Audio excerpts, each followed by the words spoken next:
Good evening, I'm Pizza.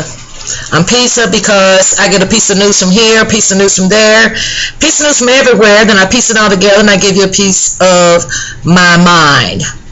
And this is number 10, the final top 10 reasons why during this midterm elections, patriotic Americans will not be voting along party lines. So number 10 is effective government. Now what I mean by that is I'm not talking about big government. I'm talking about government that works. And then we start off by saying, like I said in an earlier segment,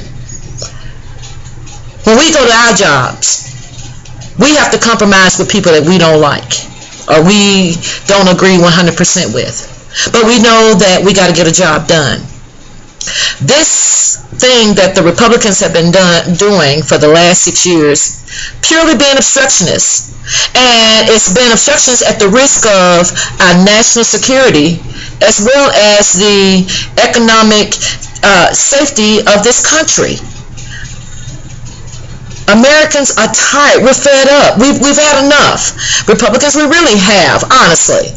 So we've had enough. So we want to try something different. Of course, if it doesn't work, we know that we can always come back to you, but no longer will we stick with voting Republicans simply because of you only believe in marriages between one woman and one man, or whatever that means, or you don't believe in you believe in abortions. You don't believe in abortions. I'm sorry.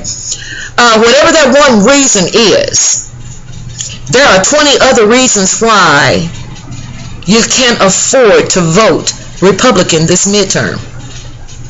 So when we talk about an effective government, first of all, let me just say this.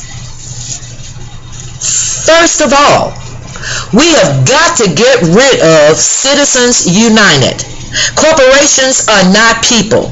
Money is not damn free speech, okay? Because all they're saying is the more money you got, the more you get more floor space. No, hell no. This is America. Each one of us are entitled to one vote. And as quiet as it kept, John McCain made an interesting point back in 2008 when he was running for president. When he cautioned America on Citizens United, he said, dark money, we don't know where this money is rolling in from. That's the story behind the story that the cable news networks, and I got a segment on that, don't give you. He was absolutely right. When you got the Sheldon Allison, you got these rich, super rich, crazy ass rich people that's got money everywhere, all over the world, invested, with the Saudis, with whomever. Okay? In election time, they pour their money into our elections. They get to pick who our president is because they got the cash rolling in. We have got to repeal that. That is deadly. To give over our democracy to some rich folks. We got to stop that. But that's exactly what it means.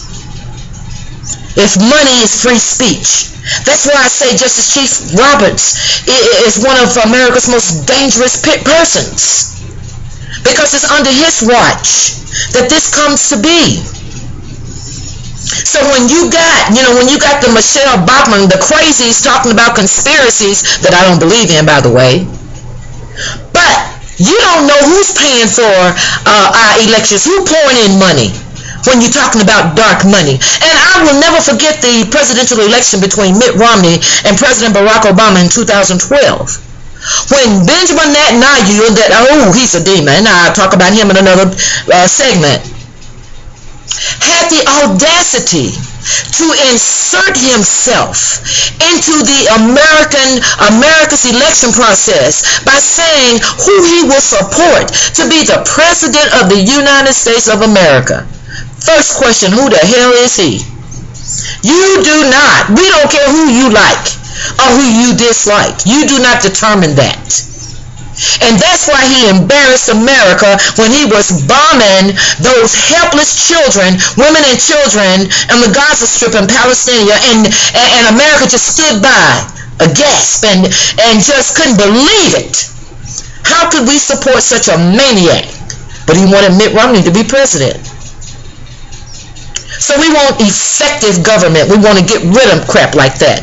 We don't want to keep voting on voters' rights every 20 years or however many years, 28 years. We don't want to do that. It should just be amended and be a part of the Constitution. But what I want to tell folks right now, right here, you're going to hear it here. All these voter registration laws that are coming up now by the Republicans and the cable news networks want you to think that it's to disenfranchise the African American. Well, that's not true.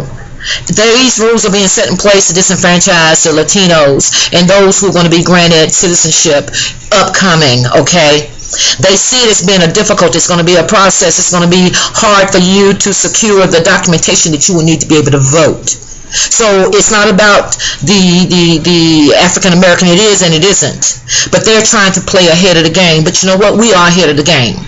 Because, see, when you get your citizenship, it's going to be declared that whatever documentation that was given or provided, or even if there was none, and you were granted your citizenship, from that day forward, that document is going to be your legal ID for you to vote in whatever state you reside in.